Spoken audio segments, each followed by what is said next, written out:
কথা ধারাবাহিকের আজকের পর্বে আপনারা দেখতে চলেছেন যে প্রিয়া তো নীলাদ্রিকে মিস করতে থাকে।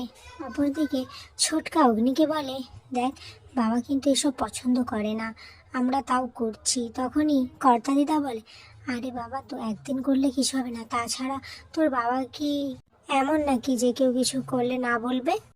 এদিকে এভি কথাকে দেখতে থাকে, কথাকে খুব সুন্দর এভি কথাকে মুগ্ধ হয়ে দেখে আর মনে মনে বলতে থাকে, তোকে আমি সেলফ ইন্ডিপেন্ডেন্ট হওয়া শেখাবো, আর তুই তোর নিজের পরিচয় গড়ে তুলবি, যেখানে আমি তোর পাশে সারা জীবন থাকবো।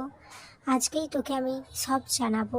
এদিকে প্রিয়া মন খারাপ করে একা দাঁড়িয়ে থাকলে কথার জুনি খুব খারাপ লাগে যে সবাই আনন্দ করছে, প্রিয়া একা মন খারাপ করে দাঁড়িয়ে আছে। ঠিক তখনই কথা নীলাদ্রিকে ফোন করে আর বলে, তুমি হ্যারি সেজে এখানে চলে এসো, প্রিয়া মন খারাপ করে দাঁড়িয়ে আছে, আর আজকের এই দিনে ওকে আর কষ্ট দিও না। তাছাড়া তুমি একটু হলেও ওর মনে জায়গা করে নিয়েছো, সেটা আমরা বুঝতে পেরেছি। এদিকে কথা তো নিজের গালে একদমই আবির মাখছে না। তখন অগ্নি মনে মনে ভাবছে, তুই আমার হাত দিয়েই রংটা মাখতে চাস, কিন্তু মুখ ফুটে বলবি না। সত্যি তুই এত চাপা যে কেন?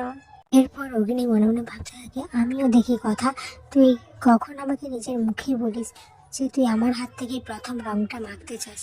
এদিকে অঙ্কিত জুনিকে রং মাখায়, আর ঠিক তখনই জুনি অঙ্কিতকে বলে যে সে যেন তার মায়ের সাথে কথা বলে, আর আজকের এই শুভ দিনে সে যেন তার মায়ের ওপর না রাগ করে থাকে, তার মাকে যেন একটু আবির দেয়। এদিকে এই সমস্ত কিছু চিত্রা দেখছিল, আর যখন অঙ্কিত তার কাছে জুনির কথা শুনে যায় তখন চিত্রা খুব খুশি হয়েছিল, আর মনে মনে একটা জিনিস ভাবছিল যে আমার ছেলে আমার কাছে এসছে ওই মেয়েটার কথায়, ওই মেয়েটার সঙ্গে আমি আমার ছেলেকে কিছুতেই জড়াতে দেব না, আমি ওদের সম্পর্কটাকে ফাটাবই। অন্যদিকে নীলাদ্রি কথা রাখার জন্য হ্যারিসে যে ওই সেলিব্রেশনে চলে আসে, আর এসে কথার সাথে দেখা করে। তখন কথা বলে তাকে একটু ভালোভাবে অ্যাক্টিং করতে, যাতে প্রিয়ার মনটা ভালো হয়ে যায়।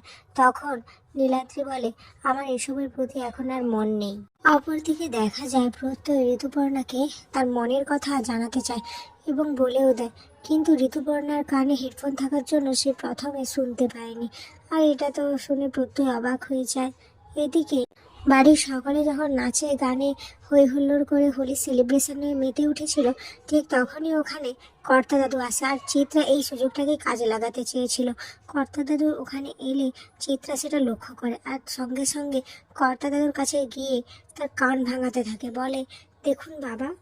চিত্রা বলতে থাকে, দেখুন বাবা, বাড়ির সমস্ত মেয়ে বউরা কেমন স্টল দিয়েছে, না ব্যবসা করছে না ঠিকই, কিন্তু স্টলটা যে এদিকে সবাইকে অবাক করে দিয়ে কর্তা দাদু হেসে ওঠেন, আর চিত্রা এটা দেখে তো অবাক হয়ে যায়। তারপর কর্তা দাদু বলেন, ব্যাপারটা তো খুব সুন্দর, কিন্তু এই আইডিয়াটা কার? তখন ছোটকা বলে, কার আবার? আমাদের অগ্নির আইডিয়া, আর বলেছে যার কাছে আজকে বেশি টাকা জমবে সে আজকে আমাদের রাত্রে খাওয়াবে।